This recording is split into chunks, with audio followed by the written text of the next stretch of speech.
Hello बच्चों, आज हम देखने वाले हैं छठी कक्षा की हिंदी पाठ 2 बसंती हवा। तो बसंत में किस तरीके से हवाएं चलती हैं, मतलब कि वो हवा ने ही अपना वर्णन किया है, किस तरीके से वो है, किस तरीके से वो चलती है, क्या क्या करती है, क्या क्या उधम मचाती है, वो हम देखेंगे। इस कविता को जिसने लिखा है वो हैं केदारनाथ अग्रवाल, मतलब इस कविता के कवि हैं केदारनाथ अग्रवाल। कवि परिचय देख लेते हैं, कवि के बारे में थोड़ा सा देख लेते हैं हम। इनका जन्म हुआ था 1 अप्रैल 1911। इनकी मृत्यु 22 जून 2000 को हुई। ठीक है। रचनाएं इनकी कौन कौन सी हैं? देश देश की कविताएं, अपूर्वा, आग का आईना, पंख और पतवार, पुष्पदीप आदि। परिचय, आप छायावादी युग के प्रगतिशील कवि माने जाते हैं। तो ये कौन से युग के कवि हैं? छायावादी युग के। ठीक है। तो हिंदी में ऐसे कई युग रहे हैं जिसमें अलग अलग युग में अलग अलग कवि हैं, तो ये छायावादी युग के कवि हैं।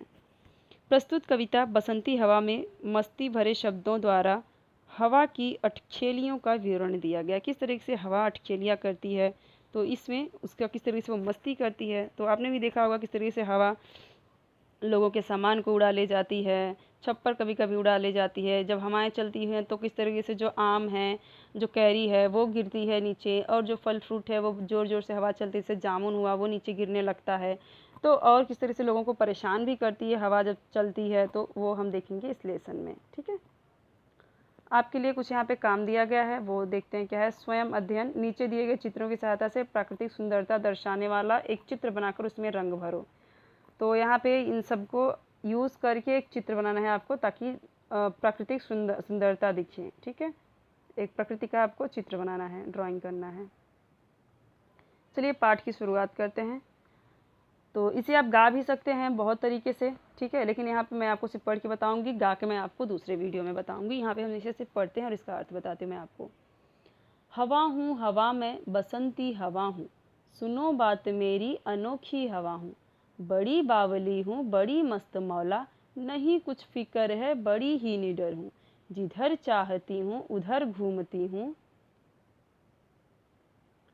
मुसाफिर अजब हूँ हवा में बसंती हवा हूँ।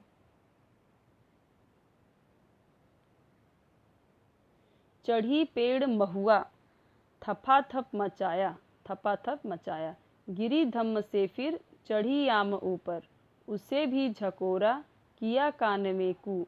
उतर कर भागी मैं हरे खेत पहुँची, वहाँ गेहूँओं में लहर खूब मारी। हवा हूँ हवा में बसंती हवा हूँ। पहर दो पहर क्या अनेकों पहर तक, इसी में रही मैं खड़ी देख अलसी लिए शीश कलसी। मुझे खूब सूझी हिलाया झुलाया, गिरी पर न कलसी। इसी हार को पा हिलाई न सरसों, झुलाई न सरसों। हवा हूँ हवा में बसंती हवा हूँ। तो चलिए आगे देखते हैं। अब इसका अर्थ मैं आपको बताती हूँ। अच्छा, यहाँ पे जो टफ वर्ड है ना, उसके अर्थ भी आपको दिए गए हैं, तो मैं आपको पढ़ के समझा देती हूँ ताकि आपको पढ़ने में कोई समस्या ना हो। बावली का मतलब क्या है? बावली का मतलब आपको पता है, जो बावली होती है सीधी सी इस तरीके से, वो भी होता है। लेकिन यहाँ पे बावली का मतलब हम सीधी सी नहीं समझेंगे। बावली का मतलब आपने सुना होगा कि पगली सी होती है, जो अपनी ही धुन में रहने वाली। तो यहाँ पे उसका यूज़ हम इस तरह से करेंगे कि अपनी धुन में ही बहने वाली है हवा। मस्त मौला, एकदम से बोलते हैं ना, एकदम मस्त मौला आदमी है, मनमौजी है एकदम। फिकर, कोई चिंता ही नहीं है। महुआ तो एक तरीके का वृक्ष होता है, आपने देखा होगा गाँव में जो महुआ होता है बहुत मीठा मीठा लगता है खाने में। ठीक है। तो उस बहुत सारे वो दवाओं में भी यूज़ होता है। बहुत बड़े बड़े मोटे मोटे पेड़ होते हैं इसके, और पूरा महुआ ठंडी के टाइम में नीचे गिरता है, बसंत के टाइम तक वो पूरा नीचे गिरता है। झकोरा मतलब झोंका। पहर मतलब प्रहर, एक पहर दो पहर, जैसे सुबह का एक पहर होता है, दोपहर का एक पहर, शाम का एक पहर, रात का एक पहर। ठीक है। तो इस तरह से 3 पहर होते हैं, सुबह दोपहर और रात। अलसी, सरसों, ये सब तो एक सरसों तो आपको पता ही है, सरसों का तेल। अलसी का भी तेल होता है, बहुत ही फ़ायदेमंद होता है। अलसी खाने के लिए भी बहुत फ़ायदेमंद होता है। इसका पिक्चर भी मैं आपको दिखाऊंगी। ये तो हमारे गाँव में खेतों में होता है। ठीक है। हमारे घरों में भी रहता है। कलसी मतलब गगरी। अब चलिए इसका अब अर्थ देखते हैं। हवा यहाँ पे अपना ही वर्णन करती है, हवा हूँ हवा में, बसंती हवा हूँ। ये बसंत वाली जो हवा है वो बता रही है कि किस तरीके से। सुनो बात मेरी, अनोखी हवा हूँ, अनोखी मतलब बड़ी यूनिक हवा हूँ, बहुत विचित्र हवा हूँ मैं। बड़ी बावली हूँ, बावली मतलब अपनी ही धुन में बहने वाली हवा हूँ मैं। बड़ी मस्त मौला, बहुत मनमौजी हूँ, अपने मन की मालिक हूँ मैं, अपनी मौज में रहती हूँ, किसी की मैं सुनती नहीं। हवा को कोई रोक सकता है? नहीं कुछ फिक्र है मुझे, कोई फिक्र, कोई टेंशन, खाने पीने की, रहने की कोई टेंशन नहीं है। ठीक है, यहाँ पे बोलते हैं नहीं कुछ फिक्र है, बड़ी ही निडर हूँ। निडर का मतलब मुझे कोई डर ही नहीं है, किसी का कोई डर ही नहीं है, कोई मुझे रोक ही नहीं सकता, कोई मार नहीं सकता, कोई भगा नहीं सकता। ठीक है, बड़ी ही निडर हूँ। जिधर चाहती हूँ उधर घूमती हूँ, तो मैं जिधर चाहूँ उधर घूम सकती हूँ, चाहे तालाब हो, खेत हो, खलियान हो, किसी का घर हो, मकान हो, हवा तो सब जगह रहती है। मुसाफिर अजब हूँ, मैं अजीब सी मुसाफिर मतलब अजीब सी राही हूँ। मैं कहीं पे भी रहती हूँ, कहीं भी जाती हूँ, कहीं भी घूमती हूँ, कोई मुझे रोकने वाला नहीं है। हवा हूँ हवा में, बसंती हवा हूँ। ओके, तो यहाँ पे इस तरीके से वो बोलती है, हवा हूँ हवा में, बसंती हवा हूँ। चढ़ी पेड़ महुआ, महुआ मतलब यहाँ पे एक पेड़ है, जो मैंने आपको बताया कि इस तरह से महुआ छोटा छोटा गिरता है। कोई कोई महुआ वाइट होता है, कोई कोई येलो होता है, तो वो महुआ का पेड़ होता है बड़ा सा। ठीक है, चढ़ी पेड़ महुआ थपा थप मचाया। जब पेड़ पे, महुआ के पेड़ पे चढ़ती है तो उसकी घनी पत्तियां जो होती है उसकी वजह से थप, हवा जब चलती रहती है तो थप थप थप थप की आवाज़ आती है, उसको बोला यहाँ पे थपा थप मचाया। ओके, गिरी धम्म से, फिर वहाँ से मतलब तुरंत ऊपर से वहाँ से हवा मतलब कि कह सकते हैं महुआ के हवा पर से वो गिरती है नीचे, और कैसे धम्म से आवाज़ आती है, गिरने की, गिरने से धम्म की आवाज़ आती है। तो यहाँ पे वो वहाँ से उठ के, वहाँ से उस हवा से मतलब महुआ के पेड़ से वो कहाँ पे चढ़ी जाती है? चढ़ी आम ऊपर, आम के ऊपर चढ़ जाती है।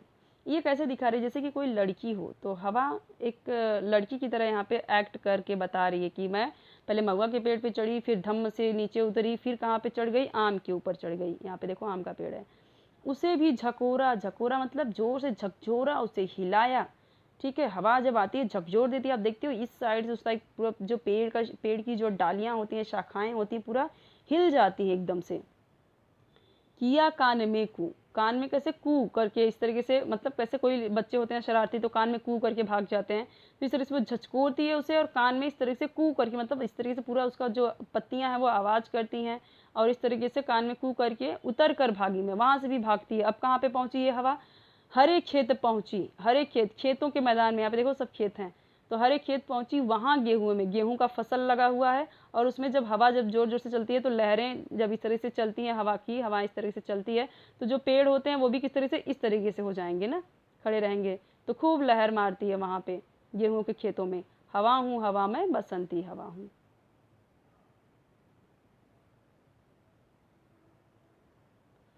यहाँ पे पहर दो पहर क्या, अनेकों पहर तक, एक दो पहर नहीं, अनेकों पहर तक, सुबह शाम रात दोपहर, पूरा वो इस तरीके से हवा चलती रहती है। यहाँ पे देखो हवा के किस तरीके से, यहाँ पे आप देखो ये पूरा हवा चल रही है, यहाँ वहाँ सब जगह हवा चल रही है। इस तरीके से ये जो वाइट वाइट आपको दिख रहा है, इस तरह से हवा चलती, कभी यहाँ कभी यहाँ कभी यहाँ, इस तरह से वो सब जगह जा रही है।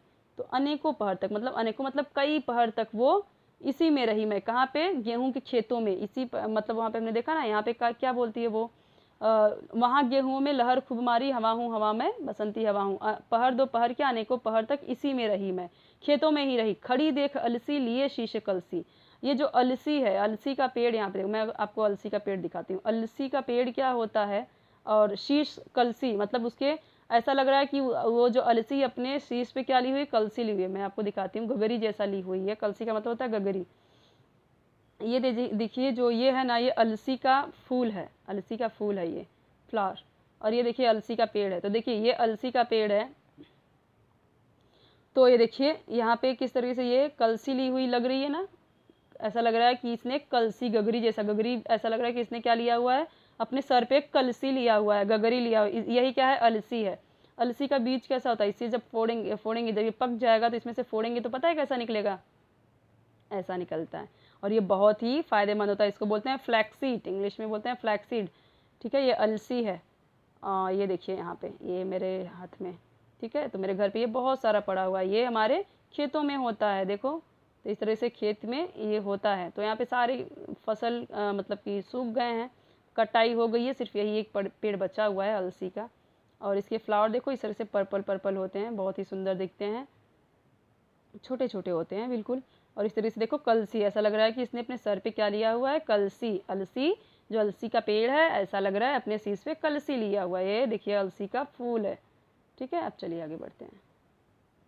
तो यहाँ पे क्या बोलती है, खड़ी देख अलसी। ये जो अलसी है मैंने इसे खड़ी देखा और वो क्या सर पे कलसी ली हुई है, इस तरीके से ऐसा लग रहा है कलसी ली हुई है। मुझे खूब सूझी, हिलाया झुलाया गिरा पर न कलसी, ये गिरी पर न कलसी, मतलब वो जो कलसी उसने गगरी लिया हुआ है अपने सर पे, ये वो तो पेड़ में हुआ है, पेड़ में लगा हुआ है इस तरीके से चारों तरफ से, वो कैसे गिरेगा, वो गिरेगा क्या, उस पर से नहीं गिरा। तो उसने बहुत कोशिश की हवा ने, पर वो गिरा ही नहीं। इसी हार को पा हिलाई न सरसों, और जब मैं हार गई इसको कर करके, फिर मैंने सरसों के पेड़ को, सरसों को हिलाया ही नहीं, मतलब फिर मैंने सरसों को गिराने की कोशिश नहीं की। सरसों कैसे फला होता है, सरसों का पेड़ इस तरीके से होता है, उसका जो फ्लावर होते हैं, और सरसों की जो बालियाँ होती हैं वो कैसी होती हैं, ये देखिए, ये देखिए यहाँ पे, ये अलसी का पेड़ है यहाँ पे, ये देखिए अलसी यहाँ पे है सब, ये मैंने आपको जो पिक्चर दिखाया। और ये सरसों का पेड़ है, क्योंकि सरसों का हमने देखा है, सरसों के जो पौधे होते हैं उसमें येलो येलो फ्लावर होते हैं ना, तो उसके तो आपने पौधे बहुत देखे होंगे सरसों के। ठीक है, तो इस तरीके से सरसों का जो बालियाँ होती हैं, सरसों में जो बालियाँ होती हैं इस तरीके से होती हैं, उसमें सरसों होते हैं छोटे छोटे, इस तरीके से होती हैं, उसमें छोटे छोटे सरसों होते हैं, तोड़ने पे निकलते हैं, मतलब उसने छिलने पे निकलते हैं। ठीक है, तो उसने जब देखा कि कलसी तो गिरी नहीं, अब वो हार गई, यहाँ पे हार गई वो जो हवा है। अब उसने क्या किया, ये इसने जो सरसों है उसको उसने गिराने की कोशिश नहीं की, उसको उसने हिलाने की कोशिश नहीं की। झुलाई न सरसों, मतलब झुलाया नहीं उसको, हिलाया नहीं। ठीक है, हवा हूँ हवा में बसंती हवा हूँ, हिलाई मतलब हिलाया, झुलाई मतलब भी झुलाना, इस तरह से झचकोरना, हिलाया नहीं मैंने उसको, क्योंकि मैं यहाँ पे हार को पा गई। किससे किससे हार गई मैं, वो जो उसकी कलसी थी सर पे अलसी के, वो मैंने गिरा नहीं पाई मैं उसको, इसके लिए मैं हार मान ली, और मैं इसको भी नहीं, अभी मैंने भी इसको नहीं गिराया। ठीक है, यहाँ पे देखो किस तरह से यहाँ पे जो औरत है कलसी लेके जा रही, इसको बोलते हैं कलसी, ये कलसी है। ठीक है, ये कलसी है, इसको बोलते हैं। तो ये आपको चित्र भी दिया गया है, कलसी इसको बोलते हैं। तो यहाँ पे हमने देखा ना, लिए सी से कलसी, कलसी का मतलब गिरी पर न कलसी, गिरी पर न कलसी मतलब ये देखिए, ये है कलसी, मतलब बिल्कुल गागर की तरह। जैसे यहाँ पे इसका हमने पेड़ कैसा देखा, इस तरीके से था, तो कैसा दिख रहा था, गागर की तरह, मतलब कलसी की तरह। और कलसी क्या है, ये जो मैंने आपको दिखाया।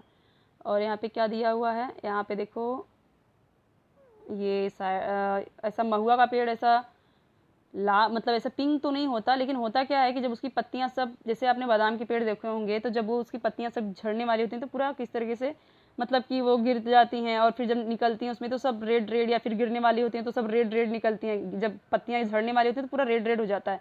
ऐसे ही जब महुआ होता है ना, जब वो फलता है ना, तो उसकी पत्तियां सब गिर जाती हैं, तो इस तरह से रेड रेड हो जाती हैं, और इस तरह से ऐसा दिखाया गया है आपको। और जो महुआ होता है उसका तो मेरे पास इस टाइम पिक नहीं है, पर आपने, आई होप कि आपने महुआ देखा होगा, आप सर्च करोगे नेट पे तो भी आपको मिल जाएगा महुआ, और आपने देखा भी होगा गाँवों में। ठीक है, तो चलिए हमारा यहाँ पे लेसन खत्म हुआ। कोई भी डाउट रहे तो कमेंट सेक्शन में जरूर पूछिए। वीडियो पसंद आया तो लाइक कीजिए, सब्सक्राइब कीजिए, बेल आइकन प्रेस जरूर कीजिए, उससे क्या होगा, मैं न्यू वीडियो अपलोड करूँगी तो आपको उसका नोटिफिकेशन मिल जाएगा। ठीक है, चैनल ज़रूर सब्सक्राइब कर लीजिए।